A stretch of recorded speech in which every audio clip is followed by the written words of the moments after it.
Bismillahirrahmanirrahim. Assalamualaikum warahmatullahi wabarakatuh. Marilah anak-anakku sekalian, kita lanjutkan materi listrik dinamis bagian yang kedua. Pada bagian yang kedua ini akan dibahas mengenai arus listrik, tegangan listrik, hambatan listrik, dan hukum Ohm.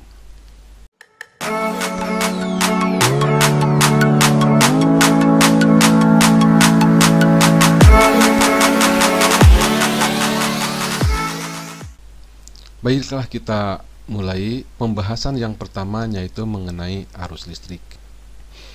Untuk pembahasan yang pertama, mari kita lihat dulu animasi berikut ini. Ini adalah baju yang terbuat dari kain wol. Muatan pada baju ini adalah netral. Artinya jumlah elektron dan protonnya itu jumlahnya sama. Demikian juga muatan listrik pada balon. Balon ini juga bermuatan listrik netral atau tidak bermuatan listrik kalau netral itu. Karena jumlah proton dan elektronnya itu sama. Kemudian ini adalah dinding, tembok ya. Nah, ini juga sama, bermuatan listrik netral atau tidak bermuatan listrik karena jumlah proton dan elektronnya itu sama. Nah, jika balon ini digosokkan pada kain wol, maka akan terjadi perpindahan elektron dari kain wol ke balon. Kita coba, kita gosokkan balon pada kain wol.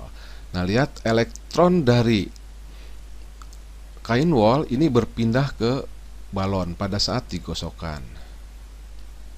Nah, jadi elektronnya berpindah ke balon, sehingga balon bermuatan listrik negatif atau kelebihan elektron, sedangkan baju yang terbuat dari kain wol itu bermuatan listrik positif karena kekurangan elektron. Apa yang terjadi pada kedua benda tersebut? Baju yang terbuat dari kain wol dan balon yang terbuat dari karet. Nah, jika balon ini dilepaskan, maka balon ini akan ditarik oleh kain wol. Kita tarik lagi ke sini.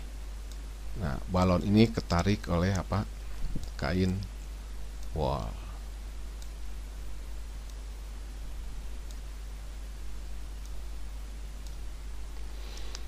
Nah, kemudian bagaimana dengan dinding? Nah, dinding juga ini akan menarik.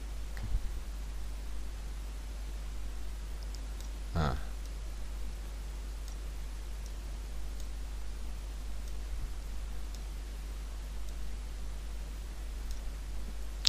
dinding juga ini akan menarik balon. Padahal dinding ini tidak bermuatan listrik, atau dengan kata lain jumlah proton dan elektronnya sama. Sedangkan balon ini bermuatan listrik negatif. Nah, hal ini disebabkan karena balon yang bermuatan listrik negatif pada saat mendekati dinding yang netral, elektron pada dinding ini akan menjauh. Kenapa menjauh? Karena muatan negatif dengan muatan negatif ini akan saling tolak menolak.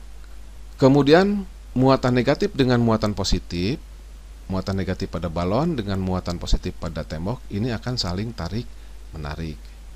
Nah, mengapa ini bisa menempel ke tembok? Karena gaya tarik menarik antara elektron yang ada di balon dengan muatan positif yang ada di dinding atau dengan proton ini ya, yang ada di dinding ini lebih besar dibandingkan dengan gaya tolak menolak antara elektron yang ada di balon dengan elektron yang ada di dinding. Nah, itu yang menyebabkan balon bisa ketarik oleh dinding. Nah, jadi di sini ada dua gaya tolak menolak antara elektron yang ada di balon dengan elektron yang ada di dinding. Kemudian yang kedua, gaya tarik menarik antara elektron yang ada di balon dengan proton yang ada di dinding. Karena jaraknya ini lebih dekat, ya, karena jarak antara proton yang ada di dinding dengan elektron ini lebih dekat, maka gaya tarik menarik ini lebih besar dibandingkan dengan gaya tolak menolak, karena elektron dengan elektron ini lebih jauh.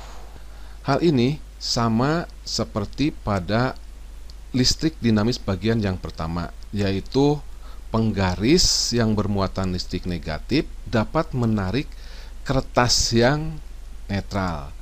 Jadi peristiwanya itu adalah seperti ini. Nah, ini terpolarisasi ini. Jadi ini menjadi kutub negatif sebelah sini, dan yang sebelah sini ini menjadi kutub positif. Oke, kita lanjutkan berikutnya. Baju yang terbuat dari kain wol ini bermuatan listrik positif. Kemudian balon yang memiliki elektron lebih banyak daripada proton ini bermuatan listrik negatif. Nah, kalau kedua benda ini berdekatan, maka akan timbul tegangan atau akan timbul beda potensial. Nah, yang baju ini memiliki potensial lebih tinggi atau dinamakan juga ini kutub positif, sedangkan balon ini memiliki potensial lebih rendah karena nilainya negatif atau dinamakan juga dengan kutub negatif. Nah, kalau kedua benda ini, yaitu baju yang terbuat dari kain wol dan balon, ini kita hubungkan dengan kawat penghantar,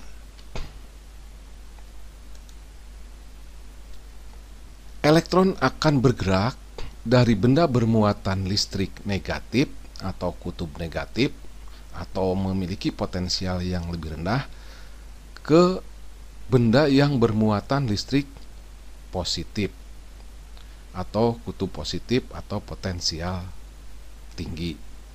Nah, elektron dari balon ini akan mendorong elektron penghantar listrik.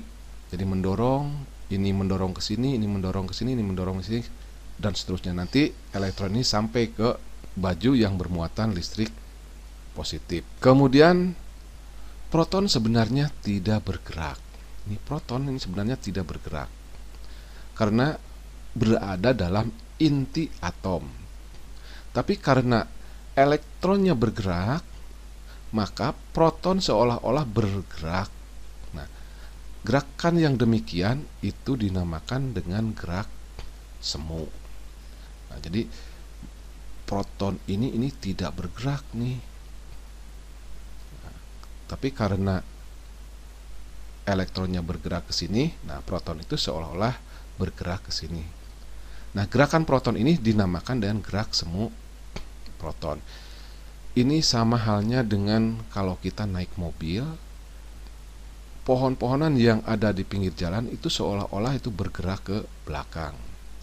Nah, gerakan pohon-pohonan yang ada di pinggir jalan itu, nah itu dinamakan dengan gerak semu. Kemudian arah arus listrik arahnya didasarkan pada arah gerak semu proton, yaitu dari kutub positif ke kutub negatif, atau dari potensial tinggi ke potensial rendah, atau dari kutub positif ke kutub negatif. Sedangkan elektron itu bergerak dari potensial rendah ke potensial tinggi, atau dari kutub negatif ke kutub positif. Nah, itu terjadinya arus listrik di antara dua benda bermuatan listrik yang dihubungkan oleh kawat penghantar listrik. Berikutnya apa saja yang menjadi sumber-sumber arus searah?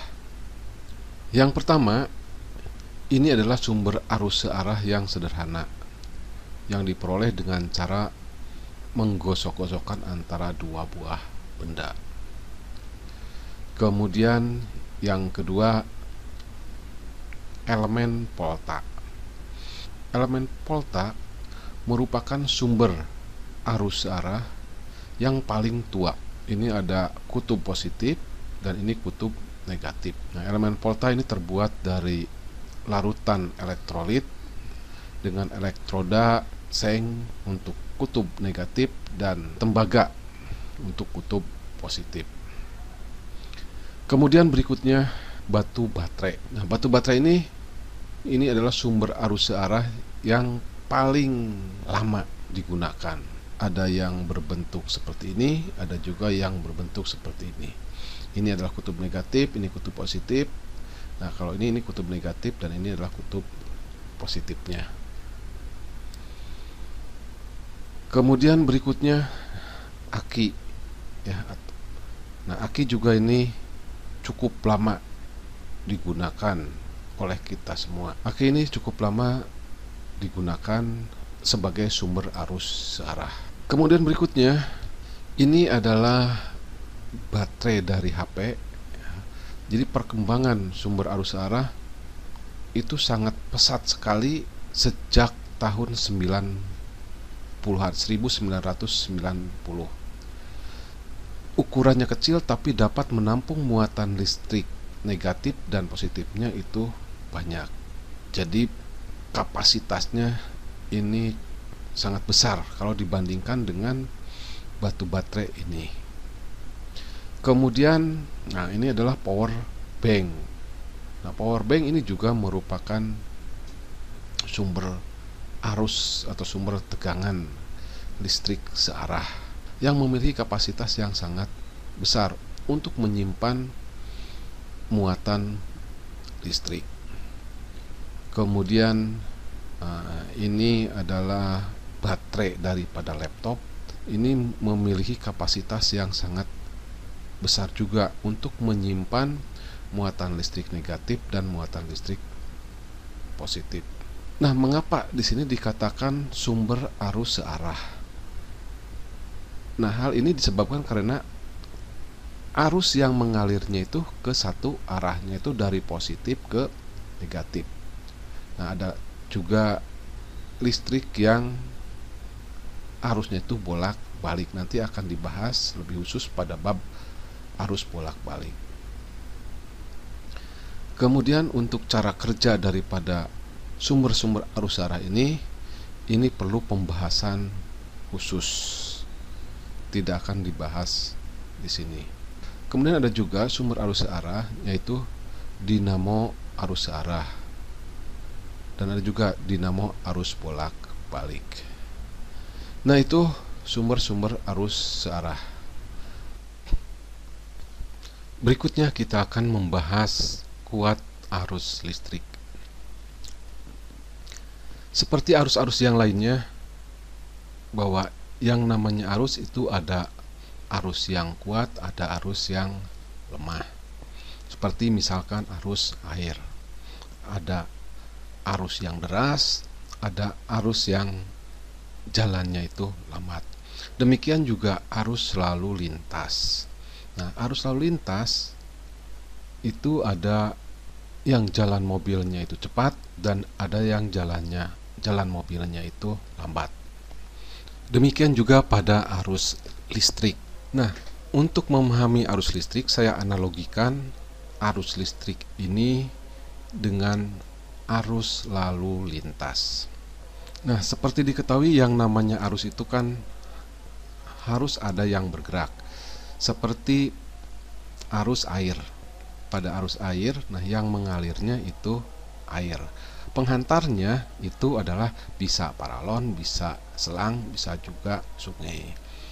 Kemudian pada arus lalu lintas. Nah, pada arus lalu lintas yang bergeraknya itu adalah mobil. Penghantarnya itu adalah jalan.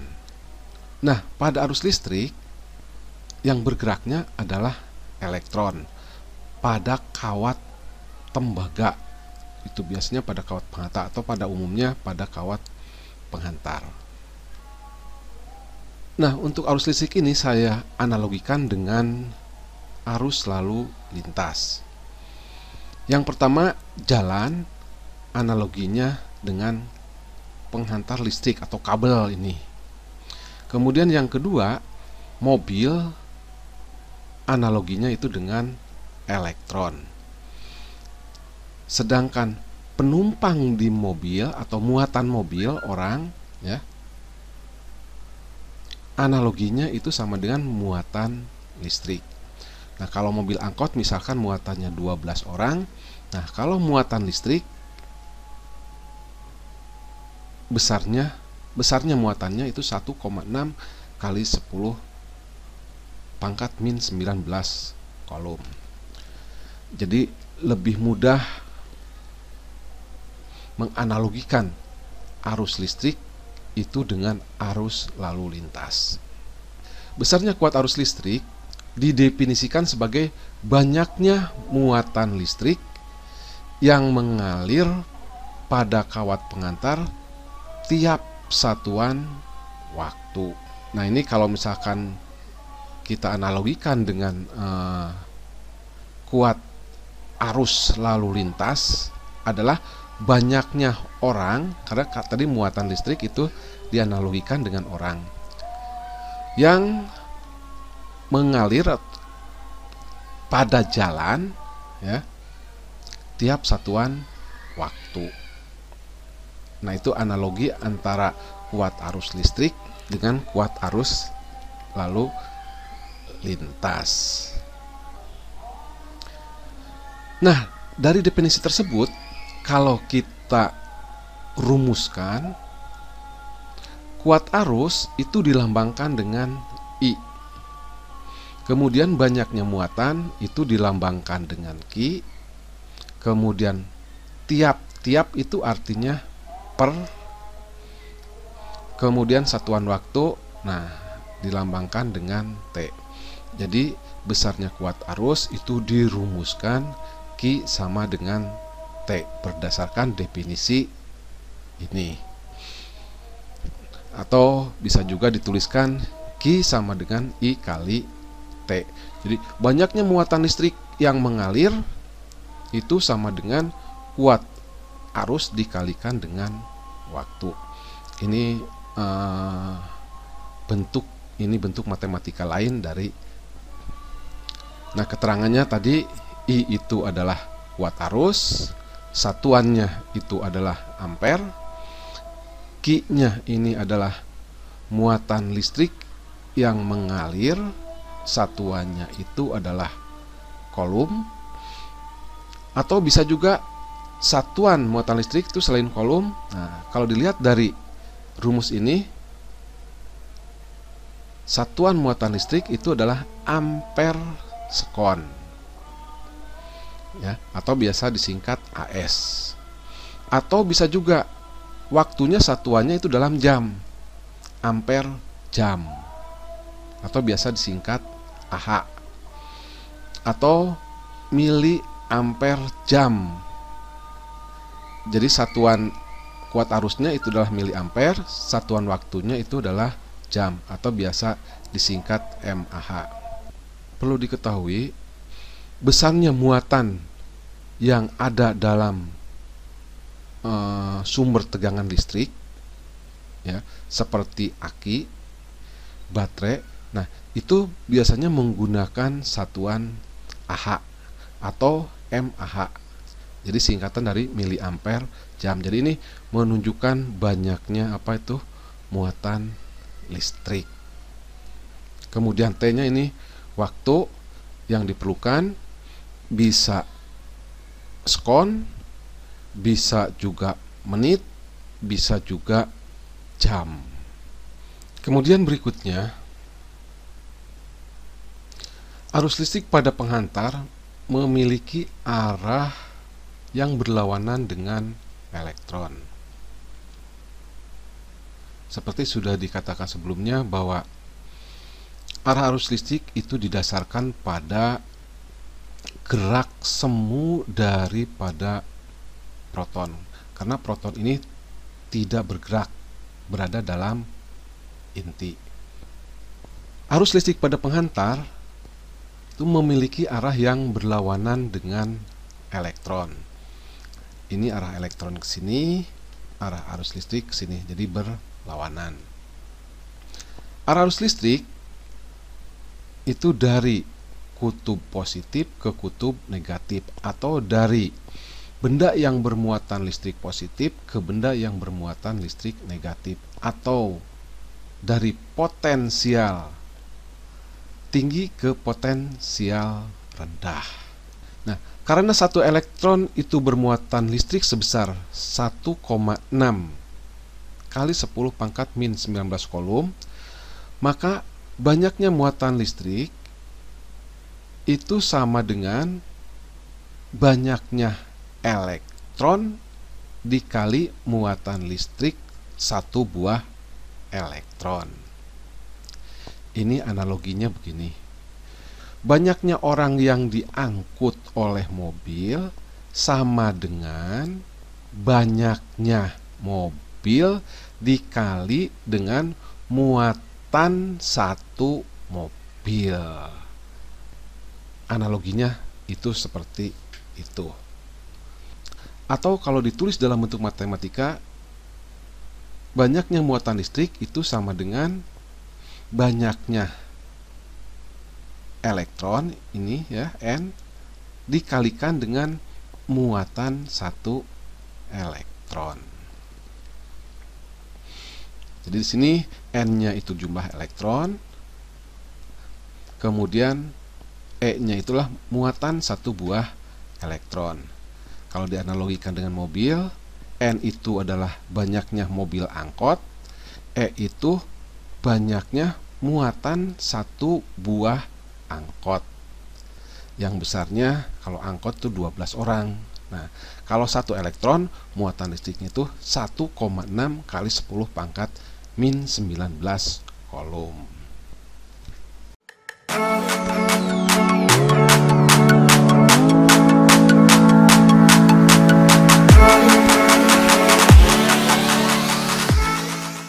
Berikutnya kita akan membahas mengenai hambatan listrik. Hambatan listrik, dari katanya juga hambatan. Jadi yang menghambat. Yang dihambat itu apa? Yaitu arus listrik. Supaya arus listriknya itu tidak besar, maka perlu dihambat. Kalau kita analogikan dengan arus lalu lintas, nah, yang menjadi hambatan pada arus lalu lintas itu bisa misalkan jalannya berlobang, atau misalkan bisa juga misalkan pakai polisi tidur, kemudian bisa juga ada tabrakan. Nah, itu merupakan hambatan-hambatan pada arus lalu lintas. Kemudian berikutnya, marilah kita lihat terlebih dahulu animasi berikut ini. Ini adalah rangkaian listrik. Ini adalah sumber tegangan. Kemudian ini adalah kawat penghantar. Kemudian ini adalah saklar. Nah, jika sumber tegangan ini atau baterai ini langsung dihubungkan dengan kawat penghantar tanpa ada hambatan, maka arus yang mengalir pada kawat penghantar ini akan sangat besar. Kita coba hubungkan ini. Nah, arus listrik ini sangat cepat. Nah, arus listrik yang sangat cepat ini itu dinamakan dengan hubungan singkat atau konsleting. Konslet, ya. Akibatnya apa? Baterai, muatan yang ada dalam baterai muatan listrik yang ada dalam baterai ini akan cepat habis. Dan baterainya juga ini akan panas. Kemudian ininya juga kemudian penghantarnya juga ini akan panas.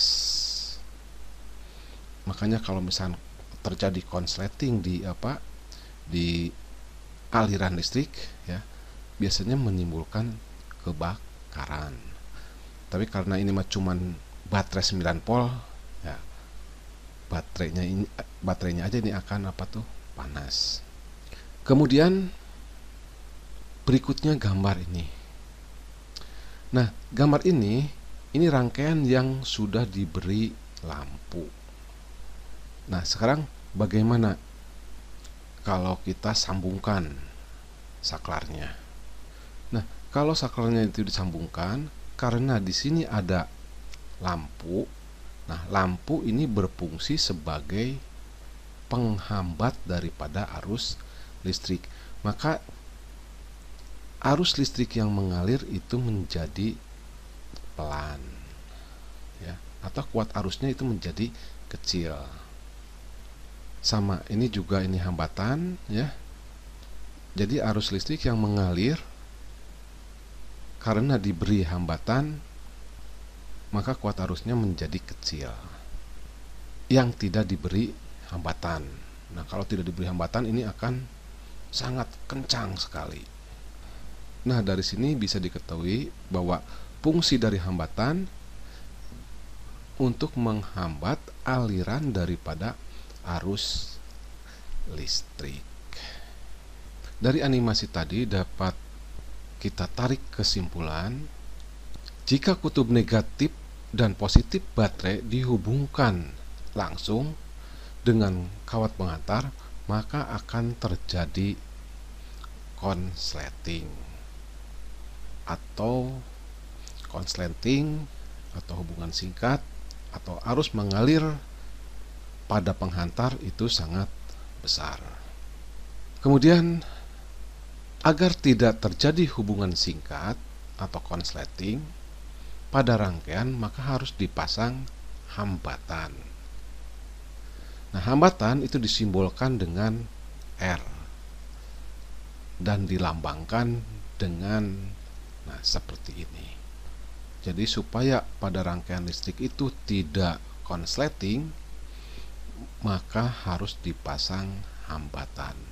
Nah, lampu di sini berfungsi sebagai penghambat daripada jalannya arus listrik.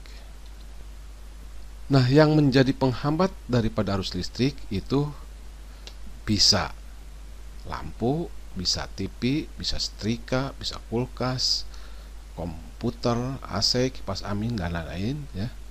Nah, ini berfungsi sebagai penghambat daripada arus listrik.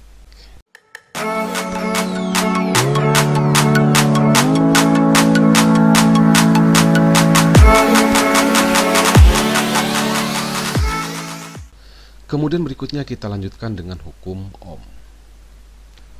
Seperti telah dijelaskan sebelumnya, bahwa arus listrik mengalir dari potensial tinggi ke potensial rendah. Dengan kata lain, arus listrik mengalir karena adanya tegangan atau beda potensial.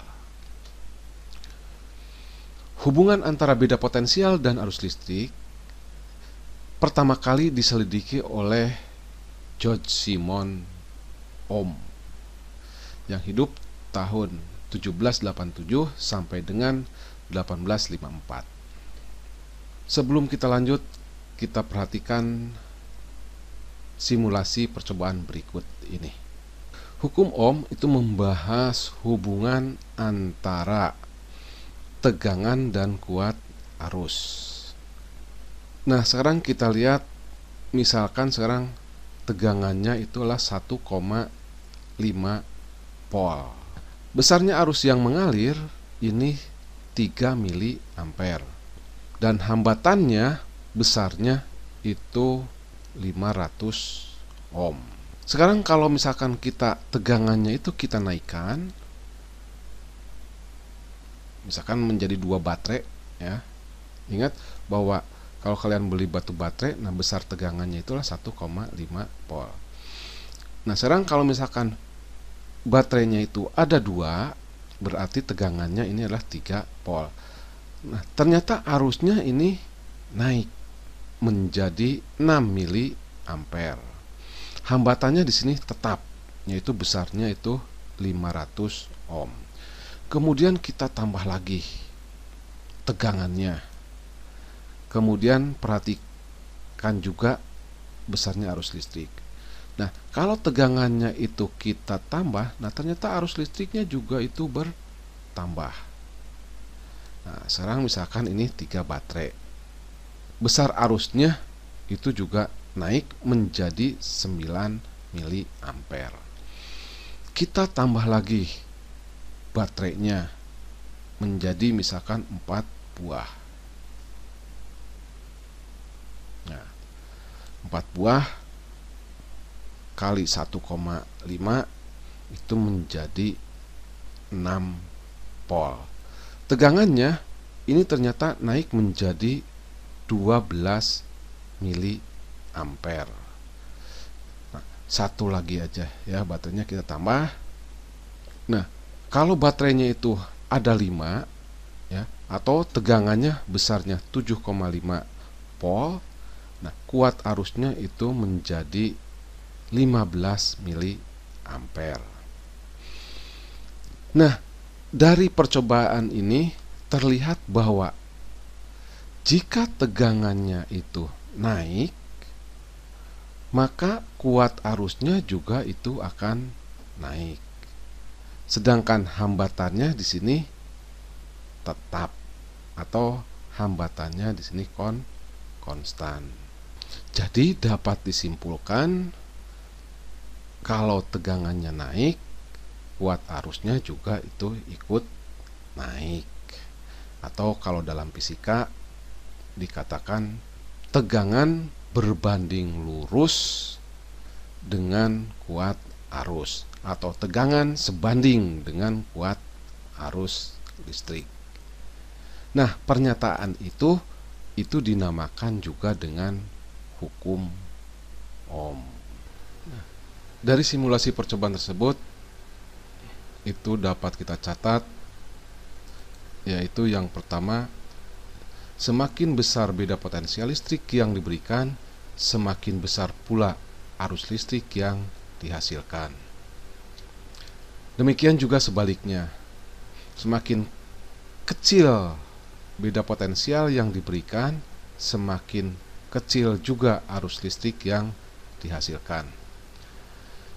Sehingga dari percobaan tersebut itu dapat disimpulkan bahwa potensial listrik itu sebanding atau berbanding lurus dengan arus listrik. Nah, pernyataan ini dinamakan dengan hukum Ohm. Juga mendefinisikan bahwa hasil perbandingan antara tegangan atau beda potensial listrik dan arus listrik itu disebut dengan hambatan. Atau secara matematika itu dapat ditulis sebagai berikut. R sama dengan Pi per I, atau Pi berbanding dengan I sama dengan R. Atau dapat juga ditulis Pi sama dengan I kali R. Dan rumus ini disebut juga dengan rumus hukum Ohm, di mana R itu adalah hambatan listrik dengan satuan Ohm, atau dilambangkan seperti ini. Ini sebagai penghormatan terhadap Ohm, dan diabadikan nama Ohm ini untuk satuan daripada hambatan listrik. Kemudian Pi-nya itu adalah tegangan atau beda potensial listrik, satuannya itu volt atau disingkat Pi ya. Dan I adalah kuat arus listrik, satuannya ampere atau biasa disingkat A. Nah, tabel hubungan antara tegangan dan kuat arus dapat juga dinyatakan dalam bentuk grafik. Nah, ini adalah grafik hubungan besarnya tegangan dan kuat arus listrik. Sumbu vertikal ini adalah tegangan, sumbu horizontal ini adalah kuat arus. Sumbu vertikal ini adalah tegangan dengan satuan volt, sumbu horizontal ini adalah kuat arus dengan satuan miliampere.